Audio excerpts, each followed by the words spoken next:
You know, one of the most interesting results that we've had from this form that we have of critical thinkers, we've had a very, very interesting group of individuals that have actually contacted us.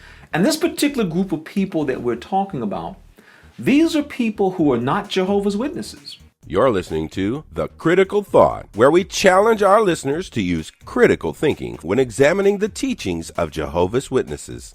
Just the sheer number of people who have actually contacted us. We have spoken to many of them personally, some by means of emails, some actually in person, some on the phone. We thought it would be good to share this dilemma that some people have actually found themselves in. They're not even Jehovah's Witnesses, but they are impacted by this religion. And the way in which they are impacted is that they many times actually married a Jehovah's Witness who was disfellowshipped.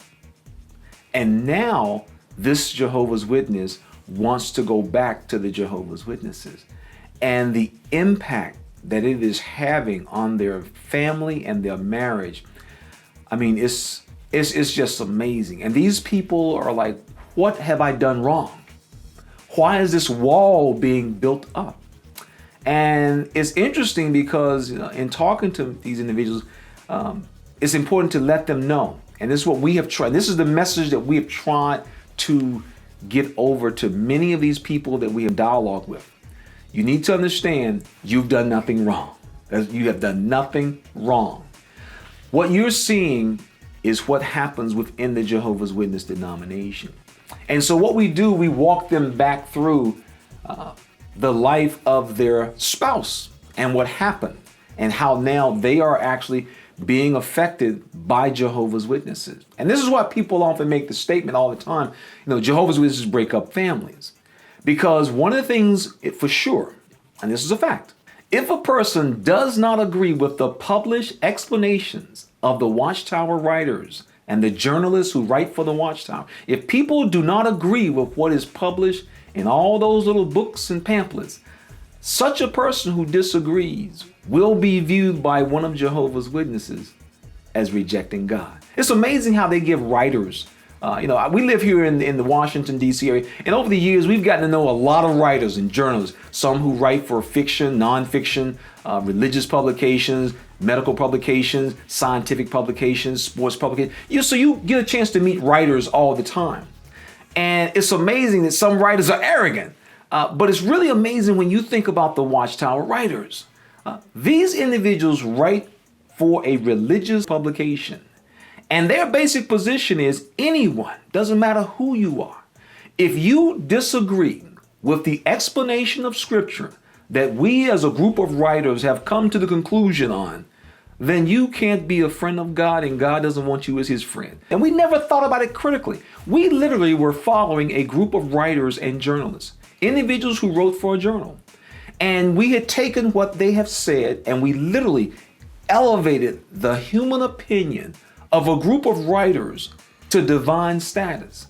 And we know that because many of the teachings have to be thrown in the trash. And yet we thought them as teachings of God. So I always, when we talk, my wife and I, when we had the opportunity to talk to these various people, these are people who are not Jehovah's Witnesses, mind you. What we have shared with them, and for them, it's been like an eye-opener. For Jehovah's Witnesses, we already knew it. Former Jehovah, we already knew it. But for a non-Jehovah's Witness, when you start explaining to them what goes on behind the curtain, I mean, it's amazing. I mean, I've been involved in the organization for decades, and I'm going to tell you, nothing since I have been involved, since I have left, fascinates me more than seeing the look on a non-Jehovah's Witness face when you tell them what goes on behind the scenes. And so I tell them, I said, we need to understand what happened to your spouse. Your spouse was disfellowshipped. Something they did resulted in them being disfellowshipped. As a result, they were cut off from all family, friends, everybody who had known them prior has now disavowed any actions of conduct, contact, or whatever with them. They had nothing to do with them. So your spouse was literally alone. And along came you. You came and you treated them as a person. Didn't matter who they were, what they had done. You simply judged them based on who they were. And as a result, many times, people fall in love, you get married. Well, because most Jehovah's Witnesses understand, I can't talk to my family still. I'm married, I'm about to have children, my parents are not going to want to have anything to do with my children. They then begin to say, I think I need to go back to the organization. Now, most non-Jehovah's Witnesses, they're thinking to themselves, well, it's okay. You want to go back to church? I understand that. You want to go to church? I'll support you going back to church. But what they don't know is that the Jehovah's Witnesses are not like any other church. Believe me, they're not like any other church indeed. And that's not a good thing either I'm talking about. So this person, and the story, and it's a fascinating, because the story is exactly the same for every non-Jehovah's Witness who is married to a disfellowshipped Jehovah's Witness, and they're trying to go back. The story is exactly the same. So the person says, okay, honey, if it's a man or a woman, honey, I'll try to help you get back. You want to go back to the church? I'll help you get back. Now, what they don't know is that Jehovah's Witnesses treat people a certain way. They don't really fully grasp it till they get to the Kingdom Hall. And so you have a non-Jehovah's Witness who's been to many churches before, but nothing like the Kingdom Hall. What happens is the person will come in with their spouse, the mother of their children. And people will walk up to them and say, hello, good morning, welcome to the Kingdom Hall. And they'll look over at their spouse and they almost want to spit on them. And that's exactly what has been described to us by these married people, both men as well as both women. They describe, like, I don't believe this. We're in a church and they're treating my wife like she's dirt. They're treating my husband like he's dirt. What did he do that was so great that he needs to be treated like dirt? And so they get their first glimpse, and they can't believe it. Or as one guy said, his wife says, honey, I want you to study with the brothers so when I'm reinstated, you can be baptized and everything. And so the guy said he started studying the Bible with the witnesses.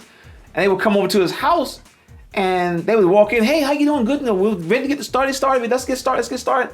And they look at his wife like, I ain't talking to her. And so he was like, wait a minute, you didn't speak to my wife.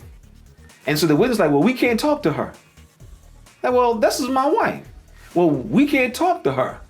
And so for the non-Jehovah's Witness, he's like, y'all got to be crazy. This is my wife. I know this woman. She's a good woman. She's taking care of both of my kids. And you're going to tell me you can't even say hello? And so they now get to see the witnesses behind the curtain. And it is very, very difficult. Because what happens is, unfortunately, when their spouse becomes reinstated, what that means in the Jehovah's Witness religion, and I explain this to them, you need to understand, that means that they are married to a worldly man. In fact, as one guy said, I would go to the Kingdom Hall and folks would look at me like I was the reason she got this fellowship. And so that's the type of scenarios that these people are facing. I recall one situation where we had a gentleman. He'd been a witness, left, he came back. When he came back with his wife and two beautiful little kids. His wife wasn't really interested in studying. She just came to church with her husband and they brought the kids. Well, she wouldn't come to the meetings many times. He would come and bring the kids. And then all of a sudden, now this was a nice looking brother. I mean, this guy was smooth. He was definitely smooth. And so in the congregation, the sisters were very friendly with his two little kids, picking them up and all this kind of stuff, right? So one Sunday, his wife came to the Kingdom Hall and she saw all these little sisters bouncing her kids around, And so all of a sudden she was like, I gotta get with the program. And that's what she felt she had to do, get with the program. So when people are married to this fellowship Jehovah's Witnesses and they come back to the organization, it creates very, very unique problems for them.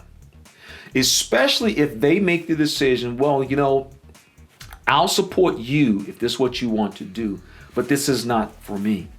And in most cases, this is where the problem starts.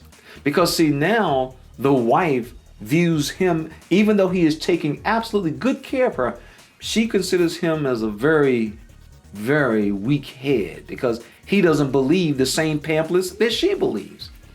The same with the kids. I remember a man telling me once, he says his son came home from the Kingdom Hall once. He was about 7 years old. Little boy was crying.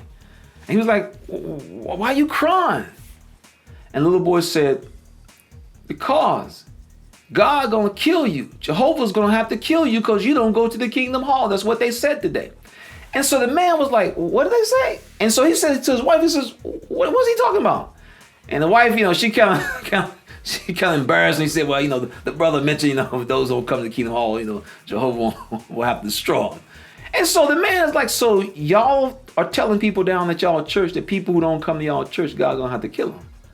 And so right then and there, he realized this is what they're telling my kids. And so his son came home in tears because his son was afraid that because daddy don't agree with what's in the Watchtower pamphlets, God gonna have to kill him. And so this is what is now at play in this family. So now this man is being told that his little 7-year-old son is also a fatherless boy. And so he's a fatherless boy. Why? Is because he doesn't have a father in the house? There's nobody to take care of this? No, because he's a fatherless boy because he doesn't agree with what's published in the Watchtower magazines. So these are the type of things that come up all the time for people. And so for years, Jehovah's Witnesses who were married to people after being disfellowshipped and coming back, they now want their mate to become a Jehovah's Witness.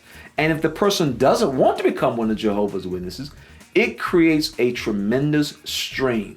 And we know that because we've talked to quite a few people over the years, and especially with this forum that we have, the number of people that we have talked to who are personally having to deal with this.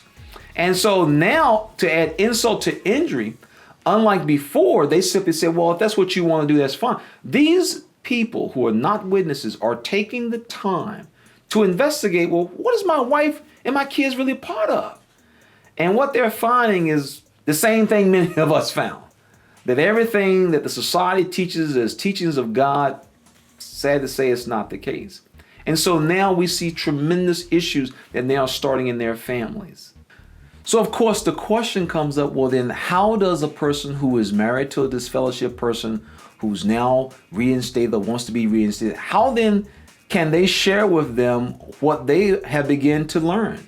Because as I said before, many of these people are now actually going on the internet, taking the time to find out, what is my wife, what is my husband, what are my kids involved in? And so they want to know. And so, we always remind people, you need to understand that unfortunately, because the way Jehovah's Witnesses are taught, they're indoctrinated, they are on guard for anyone who even hints at something is wrong with the teachings of the organization. They're just ready. And so they'll shut down. And so what you end up getting, you build a wall even higher.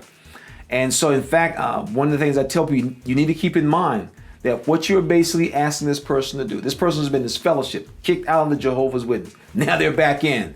And now here you come along, sharing with them something that will eventually, if they keep on reading it and looking at it and examining it critically, they're going to probably leave again. And so this person now views you as their unbaptized husband or unbaptized wife. You're an enemy. And that's just the way it is. You are now enemy of the state. And so this is where, if it's not approached correctly, it simply just builds more walls and creates more problems for them. So I had a gentleman told me once, he says, he has an approach which he says works very well. I said, it's interesting the way you mentioned that.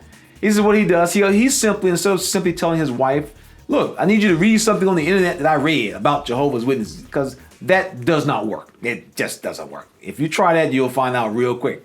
So he said what he does is he wants her to stop and think, like you guys always say, critically think about things.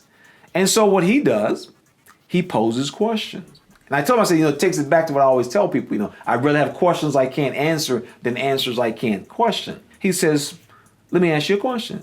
How would you answer this if someone were to ask you? And of course, you're not challenging, you're simply just asking them, how would you address this if someone were actually to ask you this question? How would you handle it? And he said he's found that to be the most effective tool in helping his wife to stop and think and examine things that she's looking at. So people have different approaches, but keep in mind, I tell people all the time, this is something that is so deeply taught to Jehovah's Witnesses. And they are so deeply involved with making sure I do what the organization says. And so this is where the challenge comes in at. And it's amazing because all of us, we know people, we've seen people, and trying to help people to take the time to examine the teachings of Jehovah's Witnesses is a challenge. And it's mainly a challenge because they've been taught so long and so hard, never examine and question the organization. This program was sponsored by Critical Thinkers.